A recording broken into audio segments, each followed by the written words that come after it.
जो हमें कंट्रोल करता है, ध्यान रखिए, जो हमें कंट्रोल करता है।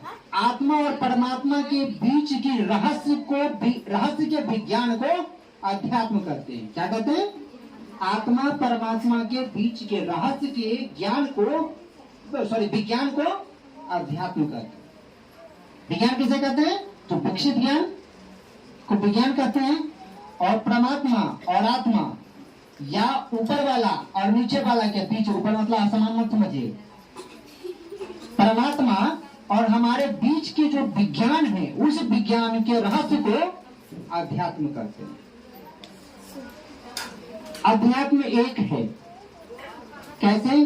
जैसे दीपक आप सोने का ले लीजिए, मिट्टी का ले लीजिए, चांदी का ले लीजिए, लोहे का ले लीजिए, क्रिस्टल का ले लीजिए, लेकिन उसमें जलता हुआ लौ क्या वो सोना है?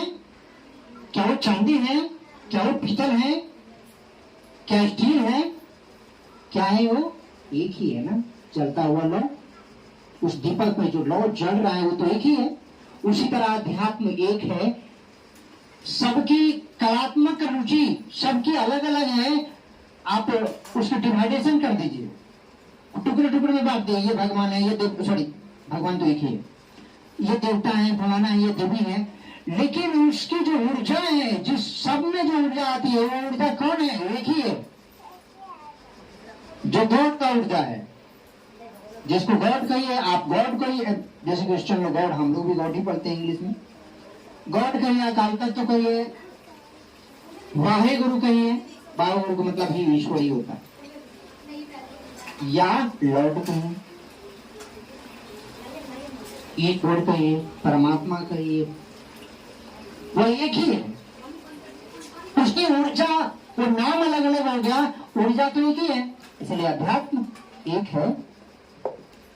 तो उस अध्यात्म को अब ये क्लियर, मैं फिर से रिपीट कर रहा हूं, भूलिएगा मत, कम से कम आज रख तो लीजिए, एक दिन समझ में आ जाएगा। क्या बोल रहे थे अभी? कौन बोलेंगे? दोहराएंगे कौन कि मैं ही दोहरा दूं? बोले कौन बोलिए? ईश्वर और आत्मा के मिलन को वो कहते हैं। उसके बीच का, ईश्वर और आत्मा के बीच का मिलन को ही आध्यात्मिक कहते हैं। क्लियर? नहीं कहा नंबर मिलना चाहिए, नंबर मिलना चाहिए, नहीं चाहिए? नहीं, नंबर 2 यार। विज्ञान बीच के रहस्य के विज्ञान को अध्यात्म कहते हैं, या आत्मा परमात्मा के विज्ञान को अध्यात्म कहते हैं। सिंपल में अगर कहना है, आत्मा परमात्मा के विज्ञान को अध्यात्म कहते हैं। तो आप इसको डिफाइन करने के लिए आपको और क्लियर करना है, तो आत्मा और परमात्मा के बीच में जो दूरियां हैं, वो कहां से आता है, कहां को आता है?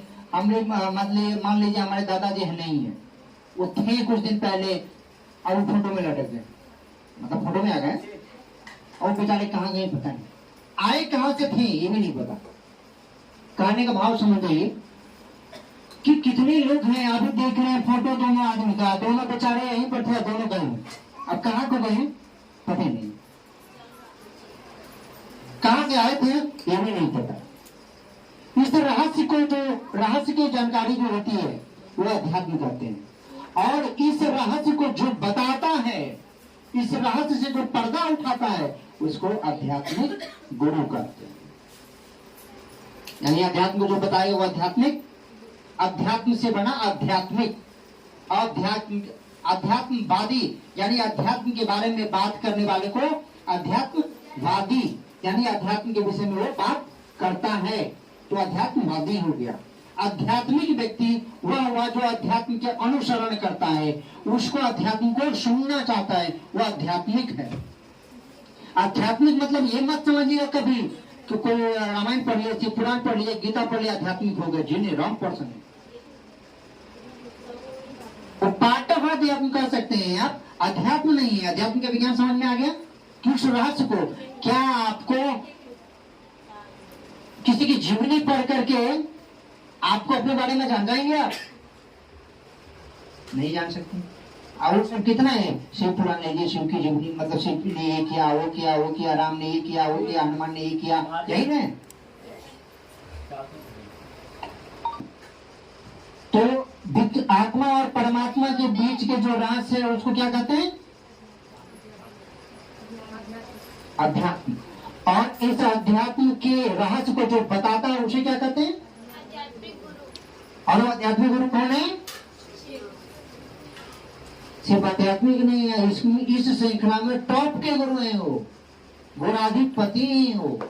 पति मतलब समझते हैं? मालिक, ईश्वर, गुरुओं का मालिक, मास्टर ऑफ ऑल मास्टर, सभी मास्टरों के मास्टर है वो। गॉड इज गुरु, कहा ही जाता है गॉड इज